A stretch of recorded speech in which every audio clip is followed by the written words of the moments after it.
Hi you guys, welcome back to my channel. Today is Thursday and I am filming the final video for my pregnancy series. Today is going to be labor and delivery, and I'm going to go by my notes because I do have quite a bit to get through, so I don't want to ramble. So we're going to start at 39 weeks was my regular appointment, and the midwife at this time, she did a... Sorry, Ayana's like right by this again and she's moving the tripod. But she checked my cervix at this time. I was not dilated, but she said my cervix was softening and slowly starting to thin out. She said that this was completely normal for a first-time mother. At 40 weeks, I had my regular appointment, which was my expected due date on October 25th. And today's actually October 25th, which is my sister's birthday, and she was hoping that Ayana would come on her birthday, but that did not happen. At this time, she didn't check my cervix, but I did have to do, I forgot what the monitoring was called, but they put the bands on your belly and they have the monitor. They check the baby's, they check to see if you're having contractions. They check to the baby's heart rate, and they check all the fluid inside of your belly. So I had to get that done because I was at 40 weeks and everything was normal, but the fluid was, it was normal, but it was on the lower side of normal. And she had asked me if I wanted to get induced, and I told her I didn't want to. I said I wanted to try and just have things progress naturally and wait as long as we can. And she said I could wait until up to 42 weeks. But because the fluid was on the lower side, she said it would probably be best for me to get induced just in case. So we went ahead and we scheduled an induction for October 31st. And she said on that day to call in the morning.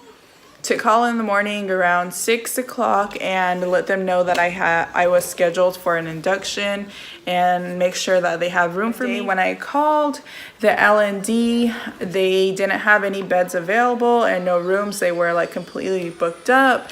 She's like, we're completely booked up. She's like, call again tomorrow and we'll see if we could get you in. So I said okay, and Carl and we stayed home.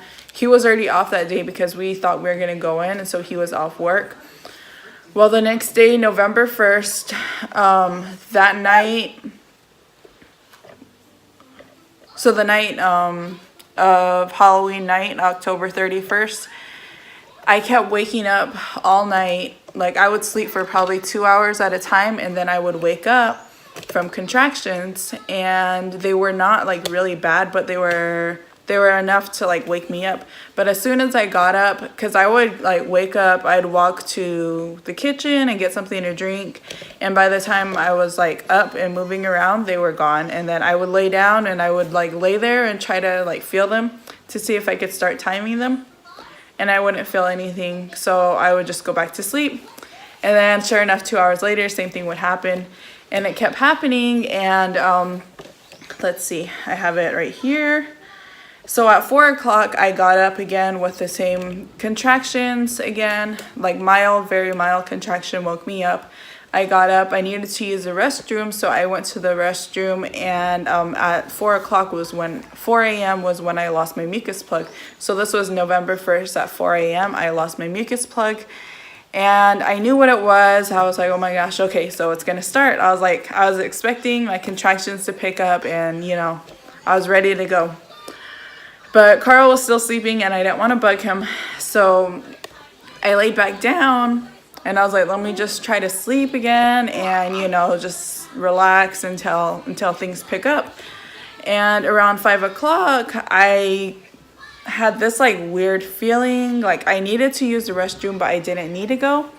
And so I started walking to the restroom, and like right before I got to the toilet, there was a gush of fluid, and my water had broke at 5 o'clock in the morning, and I knew it was that.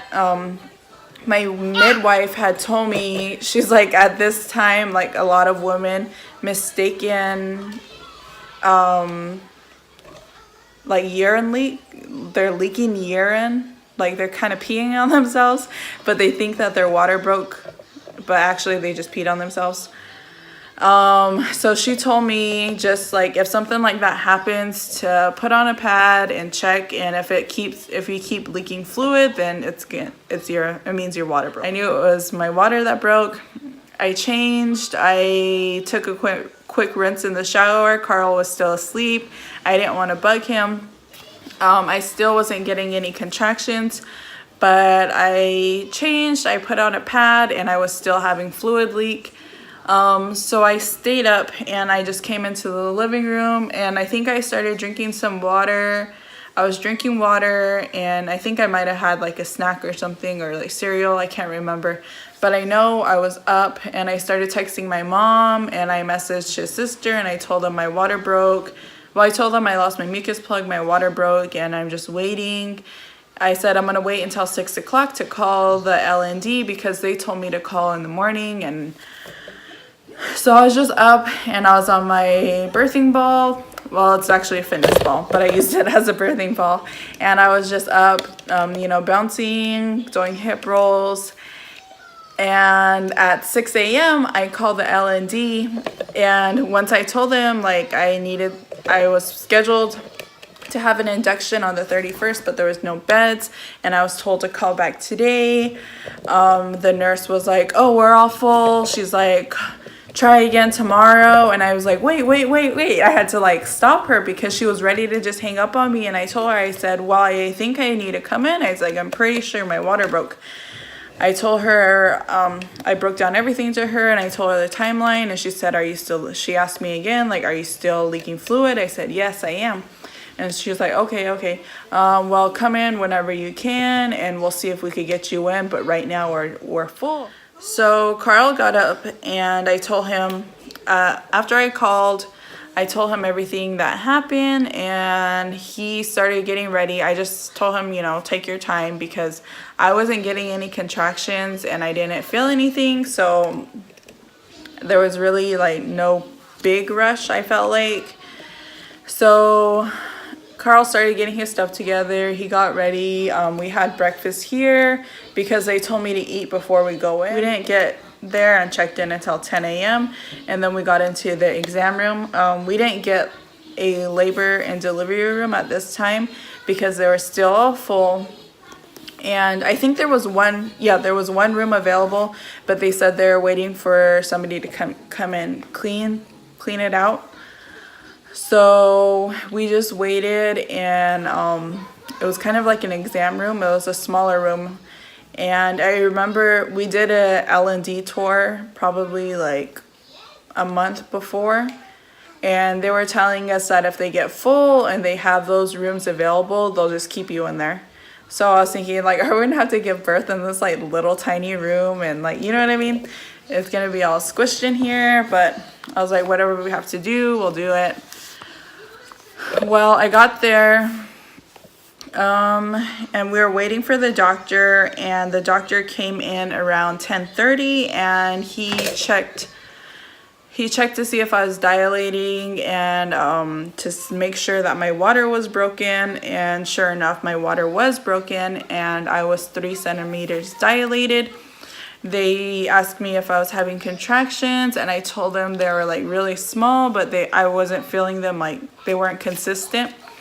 So they gave me the opportunity to try and put myself into labor before they induced me.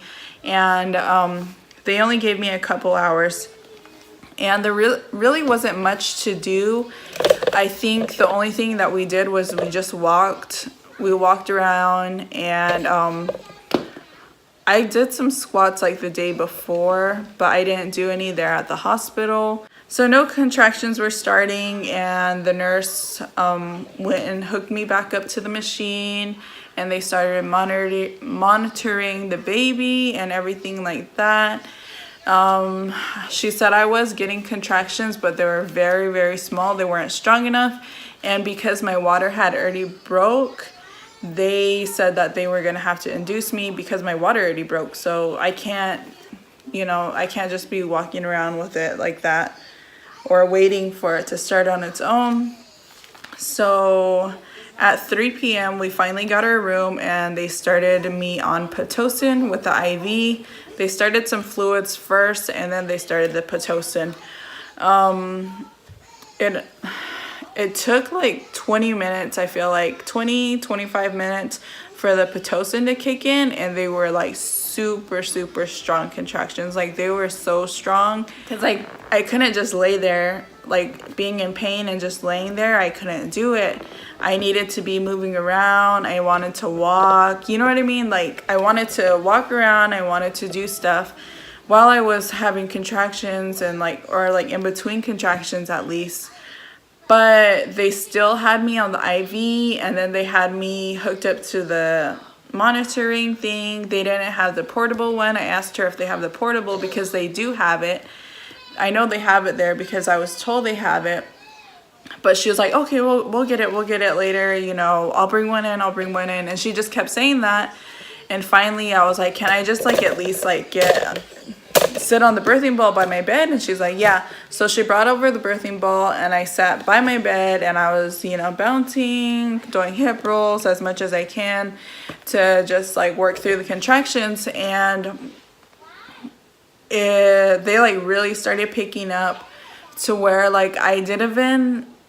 I wasn't crying, but tears were coming out. I couldn't control it. It was just happening on its own. At 6 p.m. I asked to get checked to see how far along I was, see how dilated I was, because I wanted to weigh my options because I was in a lot of pain. I wanted to see if I should get an epidural, and I know that they could give you medicine through the IV. So I wanted to weigh my options and see what would be the better choice at that time. And they checked my cervix, and I was 5 centimeters dilated. So I decided to go ahead and get the epidural. So we waited for the anesthesiologist to come in, and at 7 p.m. is when he came in and started the epidural. So he started it, and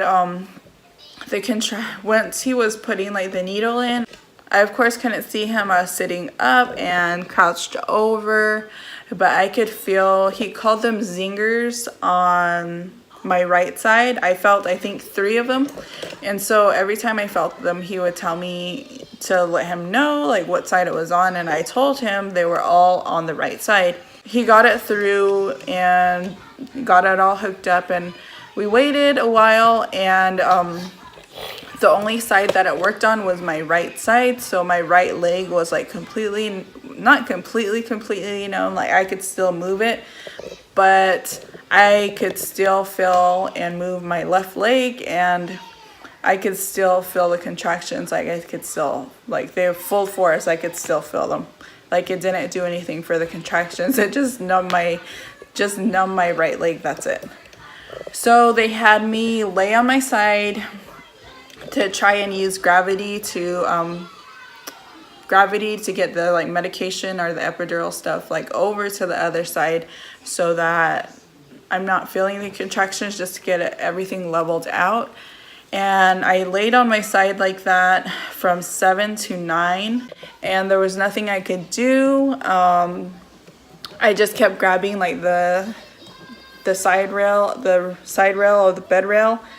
And Carl was sitting there, and he looked like he didn't know what to do. We took a bunch of comfort measures class, birthing class, and we took all these different classes, just prepare for birth. But they honestly did not help in the moment. They didn't help me, they didn't help Carl, and he kind of looked like he was drawing a blank as well. So he wasn't able to help me because I was stuck in a bed. So all the stuff that we learned was for your partner, if I was standing up, or if I was able to sit up, or if I was sitting on the birthing ball, or for different techniques. And all of that stuff just it was useless. So the doctor, I asked them again at 9 to see if I could get checked. I said these contractions, they're just right after one another. I could have been talking between them because it was I would get a couple words out and then it would start up again. really strong and then stop, couple words, and like I could hardly, like I couldn't even catch my breath in between them. Like I couldn't breathe in between them at all, or I couldn't breathe through them. And they were just like really overwhelming. So at 9 I asked to see if I could get checked again to see how far along I was, and they checked and I only progressed 2 centimeters. So I was at 7 centimeters at 9 o'clock, and I asked if I could get the epidural redone. So at 9:30, the anesthesiologist came in. He fixed my epidural, and this time it went in so smooth. I didn't feel any of those zingers at all. Once he got the needle in, he put in 1 dose like right away, just like right off the bat, and then he connected it. It's kind of almost, I would think, almost like an IV.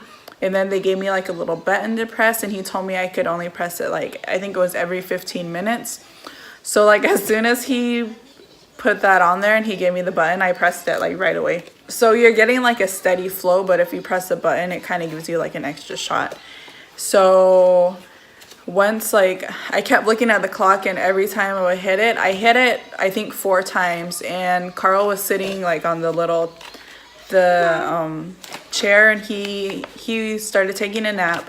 And I remember seeing him fall asleep, but then I kept looking at the clock and I hit it 1 more time. I was like, okay, that's it. The 4th one, I hit it, and I was like, okay, I'm gonna take a nap. So after that, we both took a nap, and we napped from 10 to 12, so 10 to midnight, which was like so good to finally have a nap, because we were up, and you know, like after having strong contractions like that and being so stressed out, you finally get this relief, and you just kind of sit down. And Carl was, I think he was relieved as well.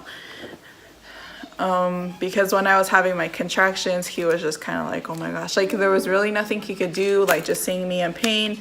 And once I got it, he was like, you look so much better. He's like, your whole face like completely changed. You look so much better. You could tell you're not in pain anymore. And that's when he finally sat down and he was able to take a nap. So at midnight was when the doctor and the nurse came in to check me, and they did a cervical check, and I was 10 centimeters dilated at station 3. So the nurse came in at 12:30, and that's when we started pushing. So while I was pushing, Carl and the nurse kept moving. They were switching, and we kept switching positions. So I would go this way, 1 leg up, 1 leg down, and then like even on the side. And then they even brought the bar out for me to hold. So I was doing that, and then she brought out like a almost like a scarf for me to hold as well, because it gets tiring just trying to hold your legs. And then so we're just like trying all these different things, and she's like, she's like, you just gotta find the best position. She's like, especially for a first-time mom, she's like, a lot of first-time moms, they take a while to push out the baby. She's like, there's some ladies, you know, baby just pops out, but she's like, for the most part, a lot of them have to work, especially if you've had an epidural. They took out my epidural, and they told me not to press the button anymore or anything like that, because I was like completely numb. And because like I was completely numb, they gave me a mirror so that way I could watch and I could see what type of pushes were working, because I could see what was going on. So I could see what was going on and what type of pushes were working, and so that I could continue to do those. So after 2 hours and 50 minutes of pushing, at 3:20 a.m. was when Ayana was born, and Carl was the one who named her. He picked her name. Her name is Ayana Alice Bates. Alice is his grandma's name, so that's where he got that from. And she was 8 pounds 5 ounces and 22 inches. All right, you guys, so that is my story. I'm sorry it was kind of all over the place, and I'm sorry for looking crazy today. But thank you guys so much for watching. Please like, comment, and subscribe, and keep watching. After this I have a little video for you guys. All right, thanks, bye.